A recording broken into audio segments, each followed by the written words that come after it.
welcome to a special Elder Pine Brewing and Blending Excursion episode of Brutal Battle. And as it says in their name, yes, they do blending, and one of our beers will highlight that we're having on this. We actually have 5 beers sitting in front of us. We're not going through all of them. We're only going to do 2 on this episode, but we wanted to tell you what the other 3 were because we picked one up at the liquor store because it's one that wasn't available in, or it might have been. It might have been. But we wanted to make a different purchase. So we picked up one at the liquor store, and then we got a mixed 4-pack. Because we were there the weekend after they had their anniversary celebration. So they still had a few 4-packs left of their anniversary stuff. So we were very excited. Other anniversary bottles, too. We just got the 4-packs. Yeah, we just did the 4-pack. Which, by the way, first of all, awesome that they did that. First of all, it's awesome that they put out so many special beers for their anniversary. Then the fact that they made a mixed 4-pack, which breweries in general should do mixed 4-packs more often. That would be very nice. So if anyone from Elder Pine hears this, continue to do mixed 4-packs, please. People would love it. So let me go over... Well, should we get into our first beer and then talk about what else is in it? Sure. Okay. I know you need the beers. I always like the beer first. Okay. So this was one of our favorites when we went. We already tried both of these beers when we were there. This was one of our favorites, and it's very odd. When we first saw it, we're like, what? How is that? So we had to try it, and we loved it. This is their Cerveza Viejo Especial. It's a Mexican-style lager blend, and it is 65% Mexican-style lager and 35% Mexican-style lager aged in oak sodal barrels for 6 months. And sodal is, we looked it up, it's kind of similar to tequila, but not. It's made with something different, but it's kind of treated the same way as tequila. This beer's 4.9%. Perfect. Yeah, and 16-ounce cans for all these. As people probably assume. This has a white label, which is uncharacteristic of a lot of theirs, because a lot of their beers are black labels. That's true. Very good point. Yeah, it stands out for that reason, but... Alright, let's take a look. Probably looks like a lager, huh? Yeah, it's light. Ooh. Yellow. Yeah, very yellow. Clear, you can see right through this bad boy.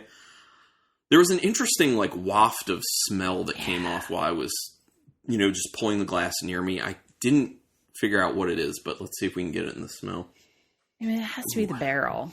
Yeah, it is. I don't know what that smells like, but it has to be that. Yeah, it is kind of this, faint spirit smell from the sodal barrels, obviously. So I guess that's the sodal smell. There's a little bit of a woodiness on there, but it also smells really crisp and clean, just a nice light lager. I can't get much beyond what I think is the barrel. Well, I get a little bit of honey, a little bit of hay as well. Pretty light. Yeah, it smells really light, looks really light. We've already had it, we know it tastes good, but let's describe what we're tasting. You get it. So light, refreshing. You almost get a creaminess. I do get a slight creaminess, for sure. I definitely get a slight creaminess, but then it goes away because it's pretty drying on the finish. And you get a woody character from the sodal barrels that goes together with the bitterness in the beer. And it helps kind of dry your mouth out at the end. I'm getting a lot of grain. And then that naked Cheerio finish I'm getting. Yeah, there's a little bit of that.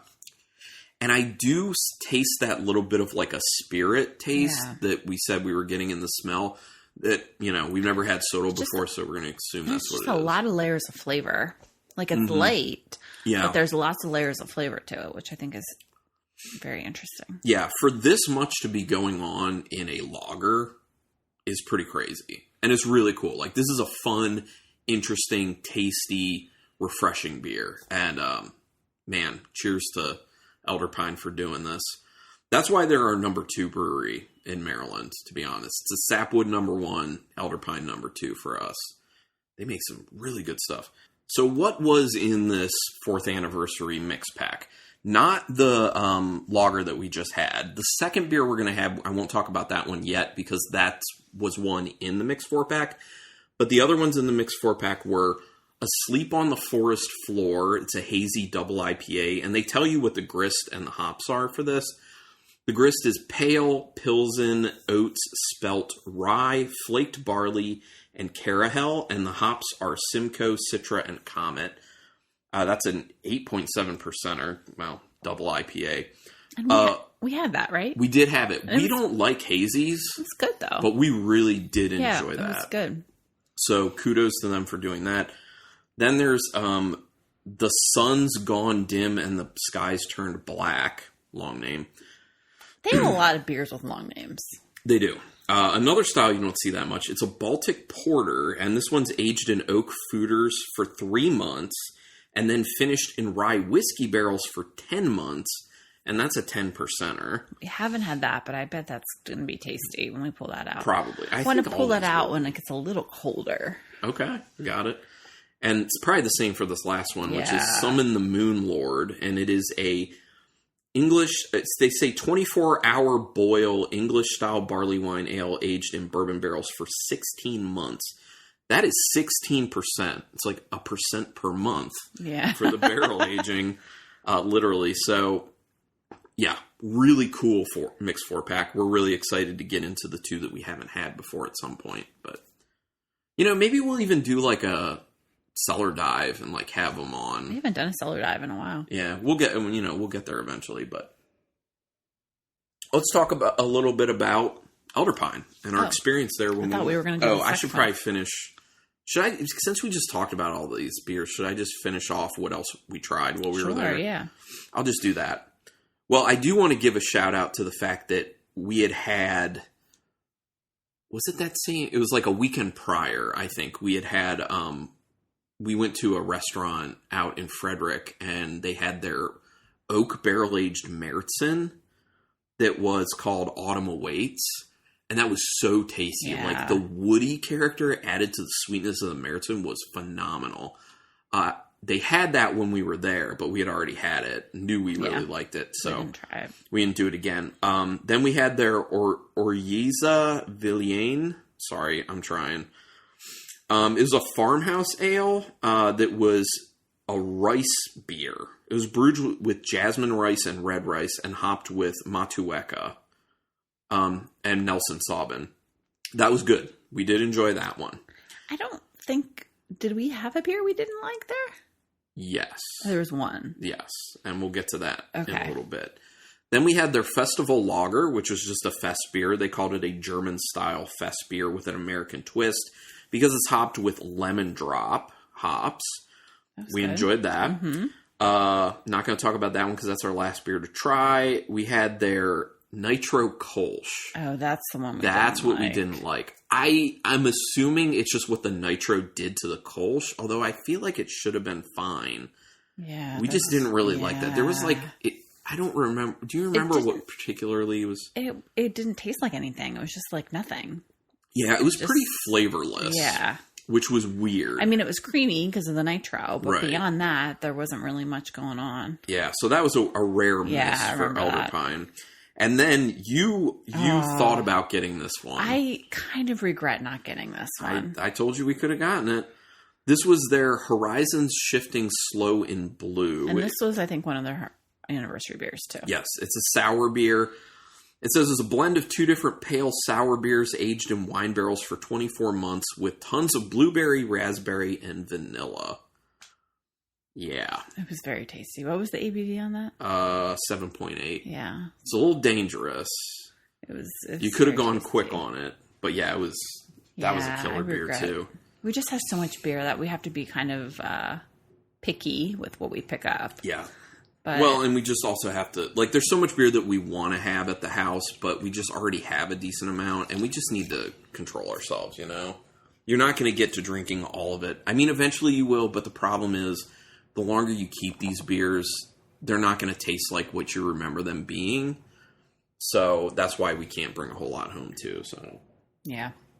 Okay, let's do the second beer, and then we'll talk about, our experience there. Okay, so I think this is interesting because there's not like a name to it. The name is like the style. Yeah. which is, a style that's not done often. So that's fine, I think. So after I said that a lot of them have long names, this one is just barrel-aged Tomave Pivo. Which, first of all, how often is anyone doing a Tomave Pivo? Barely ever. Second of all, I've never even heard of anyone barrel-aging a Tomave Pivo. So it's a Czech-style dark lager aged in bourbon barrels for 9 months, and it's 6.6%. Listen, the fact that it's aged in bourbon barrels for 9 months and it's 6.6%, it's pretty cool. That's insanity to me. Like, okay, we'll talk a little bit more about it once I crack it and we're, smelling it. So we had this and liked it. So we had it and really liked it. From what I remember, it's like a lighter style, but has a lot of those. Making a mess. Yeah, I screwed up on my pour here. Oh well, that's why we have towels on the table. Oh well, yeah, we'll go in the laundry. But it's a light, like you get all the light characteristics, but then you get like the barrel, which is an interesting play. Yeah. Okay. Man, you just get so much barrel on the nose. I mean, it looks like a dark beer. Like you can't really see much. Could be a porter. Yeah, because it looks like it looks thin, so it looks more like porter level, or dark lager. But it's not. It's Tomave Pivo. You smell that barrel. It smells boozy. It does smell boozy. Like, you're definitely getting that bourboniness to it. Like, there's a vanilla to it. There's a caramel to it. There's a lot of the oakiness from the barrel. I'm getting a little raisin. Yeah, I can see a little raisin. I get a very slight tinge of a black licorice coming off that. Very, very, very slight. I could see that. It's like, I feel like I'm getting an alcohol burn. Just breathing it through your yes. nose? I'm not, but there is like an astringency on the nose that lets you know that... Maybe that's what I'm perceiving. Barrel. Yeah, I see what I get what you're saying. There's a slight chocolatiness in there as well. There's so much going on in this nose. Just a lot going in. Tell you what, it's not as light as I remember. It's still pretty light. But, I'm not complaining. It's very tasty. Especially for a barrel-aged beer. It's pretty freaking light. Yeah. I'm getting a lot more chocolate on the taste. Yeah, I am getting a lot more chocolate than I thought I would based off the nose. I'm getting that black licorice a little bit, too. Yeah, I actually am. The carameliness a bit, the vanilla, definitely getting that oak. That oak is pretty strong. It's very, like, roasty and chocolatey. It's, like, very warming. Yeah. Now, this is interesting because it's something that, this strikes me as like a good fall beer because it's that transition in weather. It's not like super, high ABV and like thick type of stuff you want when it's like really cold out, but it's not, something you want during the summer. So it hits that fall mark really, really well. It's a good blend of the light and the dark styles. It's really good. Yeah, it's really very good. I really like both these beers. Are we going to have to rank these? Do we do that on these? Yeah. If we're doing two, we can. I would say the Tomave Pivo is my favorite. I'm going to say the lager, the Mexican lager is my favorite. And I think that's what we had talked about when we were there drinking. Oh, okay. That you liked the Mexican lager more than I did, and I liked the Tomave really Pivo like more. a good Mexican lager, though. Yeah, and this is that with a different twist to it. Yeah, it's very tasty. All right, so let's talk a little bit about our experience at Elder Pine. Did you want to start out? Sure, yeah. Obviously, we're only doing outside seating, so we went there because they have ample outside seating, and they have a lot. Their outside seating is so cool because they have this deck that has all these plants, so you feel like you're kind of like sitting in like botanical gardens. I don't know. It's just like very like relaxing and serene. Yeah, and they have a bar outside. They have an outside bar, like on that deck, which is super nice. So you don't have to like go around and go inside the building, but you do if you want to get stuff to take home, right? Which is fine. To go stuff's inside, and there were that blackberry, blueberry, or the vanilla sour was only in the inside bar. That's true. Yeah, and the Nitro Kolsch was only on the inside bar. And I think there was another beer that was only on the inside bar. But it is cool when you're in the inside because you just see like all their barrels. Yeah. Just like walls of barrels just hanging out in there. It's a really cool like industrial brewery type space when you're inside. But the outside's more beautiful, to be honest. Like even if we weren't just doing outside seating because of COVID, I'm pretty sure we would still just be sitting outside because it's so gorgeous there. Well, the inside space is small. That's true. It is very small on the inside too. Yeah. Not much inside. I mean, you go there to sit outside because they have, like I said, they have multiple tables. They have high tops and regular size tables at the bar. And then they have picnic tables in like the grassy area near the parking. They even have some under all the pine trees that are there. And then they have like in the woods. I mean, they're called Elder Pine for a reason. There are a bunch of pine trees there. I think it was literally like it's built on some of the land that is a pine tree farm. Mm. So, yeah. It's beautiful. Like, there are all these different, like, ambiances in the different seatings. I said yesterday, I mean, it's like a different experience no matter where you sit. Yeah, totally. 100%. And that's a super cool thing I feel like a lot of breweries don't have. Right. Another thing a lot of breweries don't have is super sophisticated porta potties. Right. Now, I don't know, like, the last time we were there, they had a very fancy porta potty, yes. which you liked. And this time there was like a 3-stall trailer. Yes. Of 3 stalls of porta potties in this trailer. And I'm wondering if they just got that for their anniversary party, which is the previous weekend. I don't know, but it was pretty nice. Like, they were literally like real bathrooms. Like, you know, they were constructed very nicely with like, you know, what looked like cabinets, but I'm sure they weren't like functioning cabinets, and like a sink with running water. And just a toilet where you just kind of like step on the pedal and, you know, let everything go. It was very nice. And it even had like lights. It was like a green light next to it if it's open, and it's a red light if it's closed. Yeah. Like, listen, I did not partake in the porta potty extravaganza. I know this is kind of dumb to talk about porta potties, but like, it's nice because if you're there and you need to go to the bathroom and you're not going inside for whatever reason, you know, say, you know, I think they only have one bathroom. I wonder if they even have inside bathrooms. No, they do. I saw someone going in, but I think okay. it might just be like one. Like, it doesn't look like there's much. But when you're drinking at a brewery, you want to make sure you have a good place to take a leak. Yeah, and it's way better than just your regular porta potty. Yeah. So anyway, I mean, that's all I really have to say about Elder Pine. It's obviously great things. We loved it. We're definitely going back at some point. Big fan. I looked on Untappd before we started recording, and I was like, we've only tried 23 different Elder Pine beers. That seems really low for us, especially in comparison to the fact that we've tried 105 sapwood beers at this point. And like the brewery out of California, we've tried like, I think like over 300 or something like that. It's a lot, but for a while there, we were going to Sapwood like twice a month. Yeah, that is true. Cool. Well, this was a great episode. We have some more excursions coming up because we have continued to hit breweries. So if you want back episodes of the podcast, you can go to brutalbattle.com. There are also photos of all the beers for each episode there. You can also go to archive.org and just search Brutal Battle. You can email us if you just want to get in contact at brutalbattlepodcast@gmail.com for whatever reason. We're on Untappd. I'm Carlton Malibu, all one word. And you are?